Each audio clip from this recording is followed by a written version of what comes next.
जय भगत सिंह दोस्तों। तो आज हम लोग देखने वाले हैं बिग बैंग थ्योरी। इससे पहले रिगार्डिंग एवोल्यूशन ऑफ अर्थ जितने भी हाइपोथेसिस थे उन सब के बारे में हम लोगों ने बात कर ली है। तो अब हम लोग को देखना है बिग बैंग थ्योरी के बारे में, जिसको दिए हैं जॉर्ज लेमित्रे, और एविडेंस देकर इसको आगे ले जाएंगे, आगे ड्राइव करेंगे एडविन हबल। तो सबसे पहले बिग बैंग थ्योरी का कुछ हम लोगों को बेसिक्स देख लेना चाहिए ताकि बिग बैंग थ्योरी को समझने में हम लोगों को आसानी हो। तो सन का एग्जाम्पल लेते हैं। सूरज के अंदर, सूरज के बॉडी के अंदर अगर हम लोग देखें तो ढेर सारा हाइड्रोजन भरा हुआ रहता है। हाइड्रोजन भरा हुआ है और हाइड्रोजन हाइड्रोजन आपस में न्यूक्लियर फ्यूजन करते हैं और न्यूक्लियर फ्यूजन करके हीलियम बनाते हैं और हीलियम बनाते हैं और एनर्जी भी रिलीज करते हैं। तो सन से एक लाइट निकलती है, इसलिए हम लोग सन को एक स्टार बोल सकते हैं। जिसकी अपनी लाइट हो उसे हम लोग स्टार बोलते हैं। तो सन हाइड्रोजन हाइड्रोजन से न्यूक्लियर फ्यूजन करके हीलियम बनाता है और एनर्जी रिलीज करता है और लाइट भी रिलीज होता है, इसलिए हम लोग सन को एक स्टार बोल सकते हैं।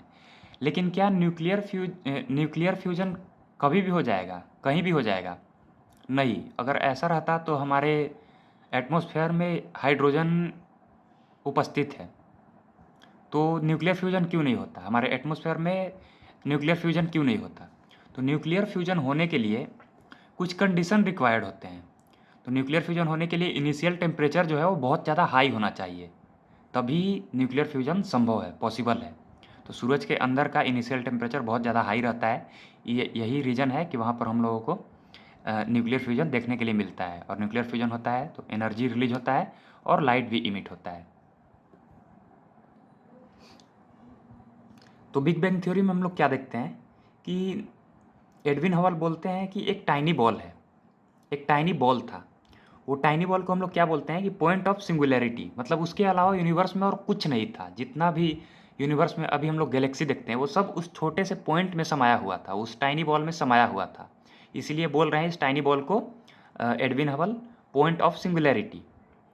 देन ये पॉइंट ऑफ सिंगुलैरिटी का वॉल्यूम जो था वो बहुत ही छोटा था, मतलब ये बहुत ही छोटा सा एक बॉल था, टाइनी बॉल। लेकिन इसके अंदर एनर्जी बहुत लेकिन इसके अंदर जो एनर्जी थी वो इनफाइनाइट थी और टेम्परेचर भी इसका इनफाइनाइट था। ये बात है अप्रॉक्स 13.7 मिलियन ईयर्स अगो की। देन होता क्या है कि कुछ रीजन की वजह से, कुछ कारणों की वजह से, उस कारण के बारे में एडविन हबल बात नहीं किए हैं, लेकिन बोलते हैं कि कुछ कारणों की वजह से ये जो टाइनी बॉल है वो एक्सप्लोड कर जाता है। वो एक्सप्लोड कर जाता है और जब ये एक्सप्लोड करता है, फट जाता है ये टाइनी बॉल, तो क्या होता है कि अब धीरे धीरे टेम्परेचर गिरने लगता है। इस टाइनी बॉल के अंदर जो इनफाइनाइट टेम्परेचर था वो धीरे धीरे अब गिरने लगेगा और ये टाइनी बॉल अब टाइनी नहीं रह गया बल्कि एक्सपैंड करने लगा। धीरे धीरे ये टाइनी बॉल एक्सपैंड करने लगा। और जब ये टाइनी बॉल फटता है, एक्सप्लोड होता है, तो इसके अंदर बहुत सारे पार्टिकल्स होते हैं, जैसे कि प्रोटॉन, न्यूट्रॉन, इलेक्ट्रॉन। तो ये जो पार्टिकल्स हैं, प्रोटॉन, न्यूट्रॉन और इलेक्ट्रॉन, ये कंबाइन हो जाते हैं और कंबाइन होकर ये एटम बनाना शुरू कर देते हैं। तो एटम में कौन सा एटम बनाते हैं पहले? तो हाइड्रोजन और हीलियम, ये दो एटम ये शुरू शुरू में बनाते हैं।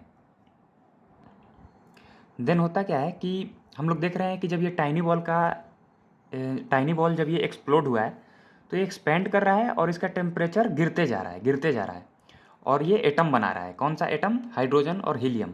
तो ये जो हाइड्रोजन और हीलियम है ये सब साथ में आ रहे हैं, एक पास आकर ये लोग एक कंबाइन होकर, एक्यूमुलेट होकर एक स्फेरिकल बॉडी बना रहे हैं।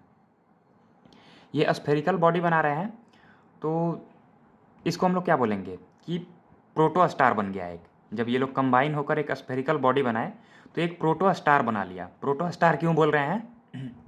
क्योंकि ये ऐसा स्टार है जिसके पास अपना अभी लाइट नहीं है, अभी इसके पास लाइट नहीं है, इसलिए हम लोग इसको प्रोटो स्टार बोल रहे हैं। मतलब इनिशियल फॉर्म ऑफ सन और initial form of star.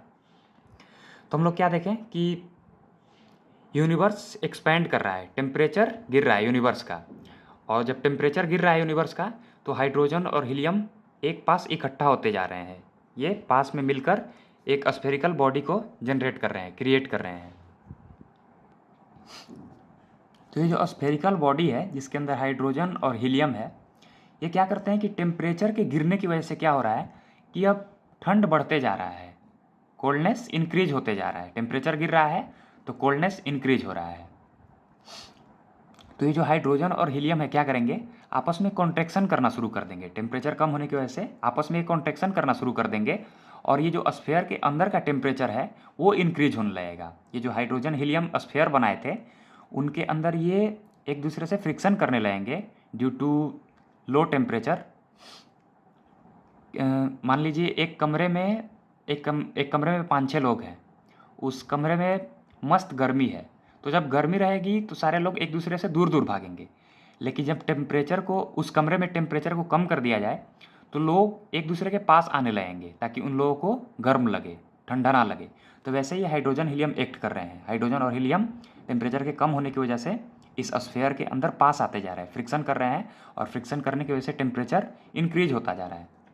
Then जब हम लोग क्या देखे थे कि न्यूक्लियर फ्यूजन के लिए क्या चाहिए था, न्यूक्लियर फ्यूजन के लिए चाहिए था सबसे पहले हाइड्रोजन होना चाहिए और टेम्परेचर हाई होना चाहिए। तो अब हम लोग देखेंगे कि इस स्फीयर के अंदर न्यूक्लियर फ्यूजन स्टार्ट हो गया। न्यूक्लियर फ्यूजन स्टार्ट हो गया तो अब इससे एनर्जी रिलीज होने लगा। तो हम लोग क्या देखे थे कि सबसे पहले तो हम लोग इस स्फीयर को बोल रहे थे प्रोटोस्टार, क्योंकि इसमें कोई भी फ्यूजन नहीं हो रहा था और कोई भी एनर्जी नहीं रिलीज हो रहा था और इसका अपना कोई लाइट भी नहीं निकल रहा था। देन हम लोग क्या देखें कि इस स्फीयर के अंदर हाइड्रोजन और हीलियम के फ्रिक्शन से टेम्परेचर इंक्रीज हो गया, और अब जब टेम्परेचर इंक्रीज हो गया तो इस प्रोटोस्टार के अंदर फ्यूजन देखने के लिए मिलेगा, और फ्यूजन देखने के लिए मिलेगा तो फ्यूजन से क्या होगा, एनर्जी रिलीज होगा, और एनर्जी रिलीज होगा तो लाइट भी इमिट होगा, और जब लाइट इमिट होगा तो ये प्रोटोस्टार अब तब्दील हो जाएगा स्टार में या फिर सन में। तो अब हम लोग इसको स्टार या फिर सन बोल सकते हैं। तो हम लोग अभी तक क्या देखें कि एक पॉइंट ऑफ सिंगुलैरिटी था, टाइनी बॉल था जो कि ब्लास्ट किया तो क्या हुआ, वो एक्सपैंड करने लगा, यूनिवर्स एक्सपैंड करने लगा, क्योंकि पूरा यूनिवर्स इस पॉइंट ऑफ सिंगुलैरिटी के अंदर ही समाहित था। तो जब ये point of singularity tiny ball blast करता है तो पूरा यूनिवर्स एक्सपैंड करने लगता है, और एक्सपैंड करने लगता है तो कुछ एनर्जी रिलीज होती है। जो भी इस टाइनी बॉल के अंदर एनर्जी थी, इनफाइनाइट एनर्जी थी, वो सब रिलीज होना शुरू हो जाती है, और रिलीज होती है तो वो पार्टिकल के फॉर्म में होती है, प्रोटॉन, न्यूट्रॉन और इलेक्ट्रॉन। और ये प्रोटॉन, न्यूट्रॉन और इलेक्ट्रॉन कंबाइन होकर क्या बना रहे थे, एटम। कौन सा एटम बनाए थे शुरू में, तो हाइड्रोजन और हीलियम। तो हाइड्रोजन और हीलियम एक साथ आ गए, जुड़ने लगे थे, कॉन्ट्रैक्ट होने लगे थे। तो हम कॉन्ट्रैक्ट होकर एक स्फेरिकल बॉडी बना लिए थे जिसको हम लोग बोल रहे थे प्रोटोस्टार। प्रोटोस्टार क्यों, प्रोटोस्टार मतलब initial form of sun. Initial form of sun मतलब क्योंकि इसके अंदर से लाइट इमिट नहीं हो रहा था। क्यों नहीं हो रहा था लाइट इमिट, क्योंकि टेम्परेचर कम था, और इसके अंदर का भी टेम्परेचर कम था इनिशियल फेज में। तो टेम्परेचर कम था और इसके अंदर से लाइट इमिट नहीं हो रहा था, इसलिए हम लोग इसको बोल रहे थे प्रोटोस्टार। लेकिन धीरे धीरे हम लोग क्या देखते हैं कि स्लोली जो इस स्फेरिकल बॉडी के अंदर हाइड्रोजन और हीलियम है वो कोलिजन शुरू कर देते हैं, और कोलिजन की वजह से फ्यूजन स्टार्ट हो जाता है। और जब फ्यूजन स्टार्ट होता है तो न्यूक्लियर फ्यूजन स्टार्ट होता है तो एनर्जी रिलीज होने लगता है, और एनर्जी रिलीज होने लगता है, लाइट इमिट होने लगता है। तो इस प्रोटोस्टार को हम लोग अब स्टार बोल दिए। और जो ये बिग बैंग थ्योरी है, पूरी तरीके से तो आप इसे नहीं बोल सकते कि ये सच है, क्योंकि अगर पूरी तरीके से सच होता तो इसे हम लोग थ्योरी नहीं, रेदर हम लोग इसे लॉ बोलते हैं। जैसे न्यूटन का थ्योरी नहीं है बल्कि न्यूटन का लॉ है, तो इसमें भी हाँ खामियां है, लेकिन सबसे ज़्यादा एक्सेप्टेबल मॉडल यही है, बिग बैंग थ्योरी ही है। यूनिवर्स के फॉर्मेशन को समझाने के लिए सबसे सूटेबल, सबसे एक्सेप्टेबल मॉडल इसी को मानते हैं। तो मोस्ट एक्सेप्टेबल कॉस्मोलॉजिकल मॉडल इसी को हम लोग मानते हैं।